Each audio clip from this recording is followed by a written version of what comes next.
ಈಗ ನಡೆಯುತ್ತಿರುವ ಭಾರತೀಯ ಪ್ರಜಾಪ್ರಭುತ್ವದ ಕೊಲೆ, ನಾವು ಎಚ್ಚೆತ್ತು ಇದನ್ನು ತಡೆಯೋಣ. ಕಿರು ಪುಸ್ತಕದ ಓದು, ತಾರೀಕು 21 ಏಪ್ರಿಲ್ 2026. ಭಾಗ 8. ಪ್ರೊಫೆಸರ್ ಯೋಗೇಂದ್ರ ಯಾದವ್ ಬಹಿರಂಗಪಡಿಸಿದ ಚುನಾವಣಾ ಆಯೋಗದ ಬಿಹಾರ SIR ಡೇಟಾನಲ್ಲಿನ ಕೆಲವು ಅರ್ಥಹೀನ ಅಂಶಗಳು. ಬನ್ನಿ ನೋಡೋಣ.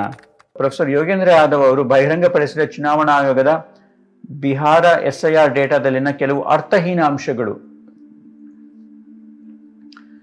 ಚುನಾವಣಾ ನಿಯಮಗಳ ಪ್ರಕಾರ ಮತದಾರರ ಪಟ್ಟಿಯಲ್ಲಿ ಇರುವ ಯಾರೊಬ್ಬರ ಹೆಸರನ್ನು ಮಾನ್ಯ ಕಾರಣಕ್ಕಾಗಿ ತೆಗೆದುಹಾಕಬೇಕೆಂದು ಯಾರಿಗಾದರೂ ಅನಿಸಿದರೆ ಅದೇ ಮತಗಟ್ಟೆಯ ಮತ್ತೊಬ್ಬ ವ್ಯಕ್ತಿಯ ಆಕ್ಷೇಪಣೆ ಅಬ್ಜೆಕ್ಷನ್ ಸಲ್ಲಿಸಬಹುದು. ಸೊ ಯಾವುದೋ ಒಂದು ಹೆಸರಿದೆ, ಅದು ಇರಬಾರ್ದು, ತಪ್ಪಿದೆ, ಏನೋ ಕಾರಣಕ್ಕಿದ್ರೆ ಯಾರು ಬೇಕಾದರೂ ಅದಕ್ಕೆ ರಿಕ್ವೆಸ್ಟ್ ಸಲ್ಲಿಸ್ಬೋದು. ಆದರೆ ಅದೇ ಮತಗಟ್ಟೆಯಿಂದ, ಅದೇ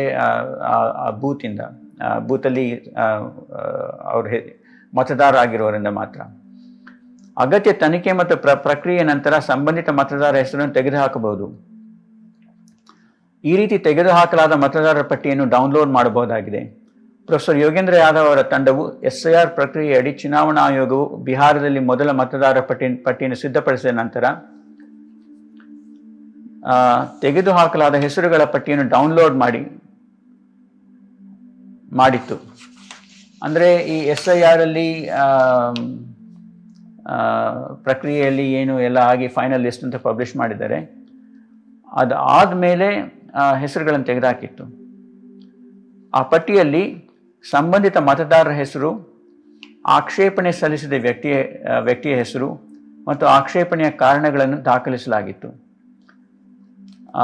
ಈ ತಂಡವು, ಪ್ರೊಫೆಸರ್ ಯೋಗೇಂದ್ರ ಯಾದವ್ ಅವರ ತಂಡವು ಪರಿಶೀಲಿಸಿದಾಗ ಆ ಪಟ್ಟಿಯ ಪ್ರಕಾರ ಅರ್ಧಕ್ಕಿಂತ ಹೆಚ್ಚು ಆಕ್ಷೇಪಣೆಗಳು, ಬಹುಪಾಲು ಮೆಜಾರಿಟಿ, ಸಂಬಂಧಿತ ಮತದಾರರೇ ಸಲ್ಲಿಸಿದ್ದಾರಂತೆ. ಅಂದರೆ ಒಬ್ಬ ವ್ಯಕ್ತಿ ತನ್ನ ಹೆಸರನ್ನು SIR ಮತದಾರ ಪಟ್ಟಿಯಲ್ಲಿ ಸೇರಿಸಲು ನೋಂದಣಿ ಫಾರ್ಮ್ ಸಲ್ಲಿಸಿದ್ದಾರೆ ಮತ್ತು ಕೆಲವು ವಾರಗಳ ಬಳಿಕ ಅದೇ ವ್ಯಕ್ತಿ ತನ್ನದೇ ಹೆಸರಿನ ವಿರುದ್ಧ ಆಕ್ಷೇಪಣೆ ಸಲ್ಲಿಸಿದ್ದಾರೆ.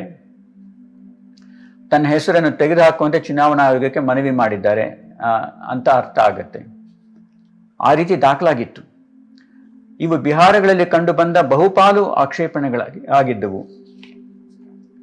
ಇನ್ನೂ ವಿಚಿತ್ರವೆಂದರೆ, ಇಂತಹ ಸ್ವಯಂ ಆಕ್ಷೇಪಣೆಗಳಲ್ಲಿನ 100ಕ್ಕೂ ಹೆಚ್ಚು ಪ್ರಕರಣಗಳಲ್ಲಿ ಕಾರಣವಾಗಿ ವಿದೇಶಿ, ಫಾರಿನರ್ ಎಂದು ದಾಖಲಾಗಿತ್ತು. ಅಂದರೆ ಒಬ್ಬ ವ್ಯಕ್ತಿ ಮೊದಲು ಮತದಾರನಾಗಲು ಅರ್ಜಿ ಸಲ್ಲಿಸಿ ಕೆಲವು ವಾರಗಳ ನಂತರ ತಾನೇ ವಿದೇಶಿ ಎಂದು ಹೇಳಿಕೊಂಡು ತನ್ನ ಹೆಸರನ್ನು ತೆಗೆದುಹಾಕುವಂತೆ ಮನವಿ ಮಾಡಿದ್ದಾರಂತೆ. ಇದು ಅರ್ಥ ಆಯ್ತಾ? ಸೊ ಒಬ್ಬ ವ್ಯಕ್ತಿ ನನ್ನ SIR ನಾನು ಮತದಾರರೇ, SIR ಅಲ್ಲಿ ನನ್ನ ಮತದಾರ ಪಟ್ಟಿಯಲ್ಲಿ SIR ಆದಮೇಲೆ ನನ್ನ ಹೆಸರು ಇರಬೇಕು ಅಂತ ಹೇಳಿ ಅರ್ಜಿ ಸಲ್ಲಿಸ್ತಾರೆ. ಕೆಲವು ವಾರಗಳಾದಮೇಲೆ ಅದೇ ವ್ಯಕ್ತಿ ತನ್ನ ಹೆಸರನ್ನೇ ಸೂಚಿಸಿ ನಾನು ಅನರ್ಹ ಅಂತ ಹೇಳ್ತಾರೆ. ನಾನು ಇರಬಾರ್ದು ಇದರಲ್ಲಿ, ನಾನು ಅನರ್ಹ, ಇದರಲ್ಲಿ ತೆಗೆದಾಕಿ ನನ್ನ ಹೆಸರು ಅಂತ ಹೇಳ್ತಾರೆ. ಕಾರಣ ಏನಪ್ಪ ಅಂತಂದರೆ, ಕಾರಣ ಕೊಟ್ಟಿರೋದು ನಾನು ವಿದೇಶಿ ಅಂತ ಹೇಳ್ತಾರೆ. ಈ ಥರ ಏನು ಸಾಧ್ಯನಾ? ಇದು ಎಷ್ಟು ಅರ್ಥಹೀನ ನೋಡಿ. ಸಾಮಾನ್ಯ ಜನರಿಗೆ ಇಂತಹ ಸಂಗತಿಗಳು ಅತಿ ಅರ್ಥಹೀನವಾಗಿ ಕಾಣಿಸುವುದಿಲ್ಲವೇ? ಆದರೆ ಈ ವಿಚಿತ್ರಗಳ ಬಗ್ಗೆ ಚುನಾವಣಾ ಆಯೋಗವು ಯಾವುದೇ ಅರ್ಥಪೂರ್ಣ ಸ್ಪಷ್ಟೀಕರಣ ನೀಡಿಲ್ಲ. ಮಾಮೂಲಿಯಂತೆ ಹಾರಿಕೆಯ ಉತ್ತರ ಅಥವಾ ಮೌನ. ಪ್ರೊಫೆಸರ್ ಯಾದವ್ ಅವರ ತಂಡ ನಡೆಸಿದ ಪರಿಶೋಧನೆಯ ಪ್ರಕಾರ ಬಿಹಾರದಲ್ಲಿ ನಡೆಸಿದ ಸಂಪೂರ್ಣ SIR ಪ್ರಕ್ರಿಯೆಯಲ್ಲಿ ಚುನಾವಣಾ ಆಯೋಗಕ್ಕೆ ವಿದೇಶಿಗಳೆಂದು ಪತ್ತೆಯಾದ ಮತದಾರರು ಕೇವಲ 3 ಮಾತ್ರ. ಚುನಾವಣಾ ಆಯೋಗ ಅಧಿಕೃತವಾಗಿ ಬಿಹಾರದಲ್ಲಾಗಲಿ ಯಾವುದೇ ರಾಜ್ಯದಲ್ಲಾಗಲಿ ಅವರು ಎಷ್ಟು ವಿದೇಶಿ ಮತದಾರರಿದ್ದರು, ಎಷ್ಟು ಜನನ್ನ ಆ ರೀತಿ ಇದ್ದವ್ರನ್ನ ಗುರುತಿಸಿದ್ದೀವಿ ಅಂತ, ಆಮೇಲೆ ಅವ್ರು ಯಾರು ಅಂತ ಪಬ್ಲಿಷ್ ಮಾಡಿಲ್ಲ.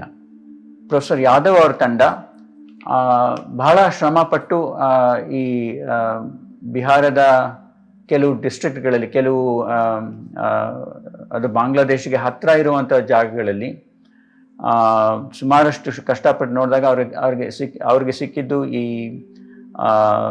ಸಿಕ್ಕಿದ ಮಾಹಿತಿ ಪ್ರಕಾರ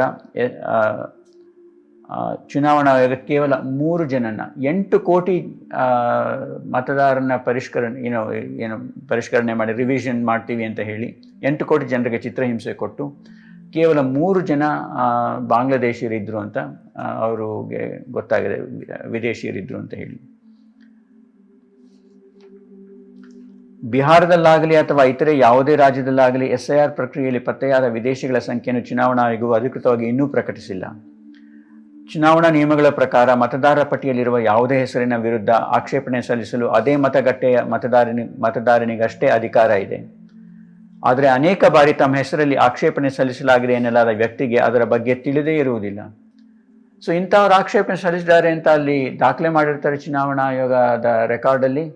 ಆದರೆ ಅಂಥ ವ್ಯಕ್ತಿ ಏನು ಅಬ್ಜೆಕ್ಷನ್ ಹಾಕೇ ಇರೋದಿಲ್ಲ. ಅವ್ರನ್ನ ಕೇಳಿದ್ರೆ ಇಲ್ವೇ, ನನಗೆ ಗೊತ್ತಿಲ್ವೇ ಇದ್ರ ಬಗ್ಗೆ, ಏನು ನನಗೂ ಇದಕ್ಕೇನು ಸಂಬಂಧ ಇಲ್ಲ ಅಂತ ಹೇಳ್ತಾರೆ. ಅವರು ಯಾವುದೇ ಆಕ್ಷೇಪಣೆ ಸಲ್ಲಿಸಿರಲಿಲ್ಲ. ಮೇಲ್ನೋಟಕ್ಕೆ ಈ ಅಕ್ರಮದ ಹಿಂದೆ ಇರುವವರು ಕಂಪ್ಯೂಟರ್ಗಳ ಮೂಲಕ ನಕಲಿ ಆಕ್ಷೇಪಣೆಗಳನ್ನು ಸೃಷ್ಟಿಸುತ್ತಿದ್ದಾರೆ. ಈ ವಿಷಯದ ಬಗ್ಗೆ ಸಂಪೂರ್ಣ ಮಾಹಿತಿಗಾಗಿ 17 ಪೇಜ್ PDF ಬುಕ್ಲೆಟ್ ಡೌನ್ಲೋಡ್ ಮಾಡ್ಕೋಬಹುದು ಫ್ರೀಯಾಗಿ. kannadaindians.com/SIR ಅಥವಾ ಡೆಮಾಕ್ರಸಿ ಇನ್ ಡೇಂಜರ್ -English ಅಥವಾ ಕನ್ನಡ